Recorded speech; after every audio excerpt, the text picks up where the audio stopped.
August म्हणजेच लोकशाहीर अण्णाभाऊ साठे यांची जयंती साजरी केली जाते. त्याबद्दल सर्वांना क्रांतिकारी जय लहुजी. तर लोकशाहीर अण्णाभाऊ साठे यांचा जन्म 1 ऑगस्ट 1920 रोजी झाला. ते थोर समाजसुधारक होते व लेखक सुद्धा होते. त्यांचे शिक्षण दुसरी इतके झाले होते. ते मातंग समाजाचे होते. त्यांनी त्यांचे वडील हे माळी होते. समाजातील अशिक्षितता पाहून त्यांनी लोकशाहीर अण्णाभाऊ साठे यांना शिकवण्याचा निर्णय घेतला. अण्णाभाऊ साठे यांचे दुसरीपर्यंत शिक्षण झाले. अण्णा 14 वर्षाचे असताना त्यांनी शाळेत पाय ठेवला, परंतु त्या क्रूर मास्तराने त्यांना मारहाण करून शाळेबाहेरचा मार्ग दाखवला.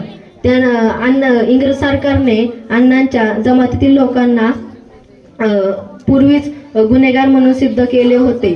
लोकशाहीर अण्णाभाऊ साठे यांनी 35 कादंबऱ्या, 7 चित्रपटांचे लेखन, 13 नाटके व 13 नाटके असे विविध त्यांनी कादंबऱ्या वगैरे असे लेखन केले आहे. अण्णाभाऊ साठे हे लोककवी होते. कोण होते अण्णाभाऊ साठे? तर ऐका. लोकशाहीर अण्णाभाऊ साठे. अण्णा या शब्दातच आपल्या मनात अण्णा हजारे यांची प्रतिमा उभी राहते. नेहरूही थक्क झाले अण्णांचे विचार ऐकून, कारण एके दिवशी युनियनच्या देशाचे व आपल्या नेहरू त्या देशावर दौरा करायला गेलते. तेथे त्यांनी एका रशियनला विचारले, गरिबांसाठी आणि दलितांसाठी आवाज उठवणारा एक कलावंत आणि समाजसुधारक कोण आहे? अण्णाभाऊ साठे आहे.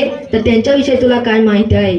तर त्या रशियनला पूर्वी काही सांगता नाही आले. पण दुसऱ्या वेळेला नेहरू त्यांच्या रशिया येथे गेले, तर तेव्हा त्या माणसाने त्यांना भरपूर अशी प्रचंड माहिती सांगितली. त्याच्यानंतर नेहरूही थक्क झाले.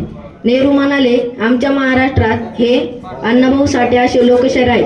त्यांच्या जोडीला शाहीर साबळे असे होते. शाहीर साबळे यांनी मराठी आणि मुंबई आणि मराठी माणूस हे पुस्तक लिहिले आहे.